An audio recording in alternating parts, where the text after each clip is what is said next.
Address proof card எனப்படும் முகவரி அடையாள அட்டையை புத்தாண்டு முதல் அனைத்து அஞ்சலகத்திலும் பொதுமக்கள் பெற்றுக்கொள்ள வசதிகள் செய்யப்பட்டுள்ளன.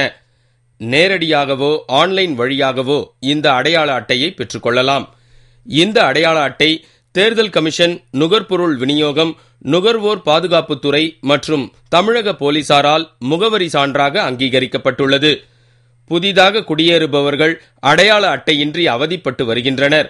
அப்படி குடிபெயர்பவர்கள் அருகில் உள்ள அஞ்சலகத்திற்கு சென்று முகவரி அடையாள அட்டையை பெற்றுக்கொள்ளலாம். இந்த அட்ரஸ் ப்ரூஃப் கார்டு அப்படிங்கிறது ஒருத்தரோட அட்ரஸ் ப்ரூவ் பண்ணுறதுக்கு எல்லா இடத்துலையும் யூஸ் பண்ணக்கூடிய ஒரு இது.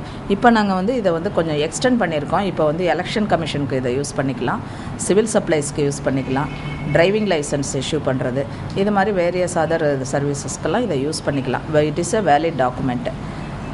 இது வரைக்கும் பேங்க் பாஸ்புக்கு இதெல்லாம் அட்ரஸ் ப்ரூஃப்க்கு காட்ட வேண்டியிருக்கும். இப்போ இது ஒரு நல்ல டாக்குமெண்ட், வேலிட் டாக்குமெண்ட்டு, எல்லா இடத்துக்கும் யூஸ் பண்ணலாம். எல்லாராலையும் பேன் கார்டை ப்ரொசஸ் பண்ண முடியும்னு சொல்ல முடியாது. அதனால் இது ஒரு காமன் மேன் கூட யூஸ் பண்ணக்கூடிய நல்ல டாக்குமெண்ட் இது. இதோட காஸ்ட் 250 rupees தான். 10 ரூபா கொடுத்து ஒரு அப்ளிகேஷன் வாங்கிக்கணும் போஸ்ட் ஆஃபீஸில். அதுக்கப்புறம் நீங்கள் ஃபில்லப் பண்ணி கொண்டு கொடுத்துட்டா எங்கள் பப்ளிக் ரிலேஷன் இன்ஸ்பெக்டர் உங்கள் வீட்டுக்கு அட்ரஸை இந்த அட்ரஸ் சரிதானா, இங்கே தான் இவங்க இருக்காங்களா அப்படிங்கிறத வெரிஃபை பண்ணிவிடுவாங்க. வெரிஃபை பண்ணிவிட்டு அவங்க எங்களோட ஆஃபீஸ் ப்ரொசீஜர்ஸ் அதெல்லாம் முடித்து எங்களோட ரெக்கார்ட்ஸ்லாம் சில என்ட்ரிஸ் எல்லாம் போட்டுக்கிட்டு அதுக்கப்புறம் கார்டை இஷ்யூ பண்ணிவிடுவாங்க. இதுக்கு மினிமம் 1 week, ரொம்ப அதிகமாக போனால் 10 daysக்கு மேலே போகக்கூடாதுங்கிறது எங்களோட இது. ஒவ்வொரு துறைக்கு செல்லும் போதும் இருப்பிட சான்றை நிரூபிப்பது மிகவும் சிரமமான விஷயமாக உள்ளது. இந்த சிக்கலுக்கு விடை காணும் வகையில் அஞ்சல் துறையில் வழங்கப்படும் அடையாள அட்டை பயன்பட போகிறது.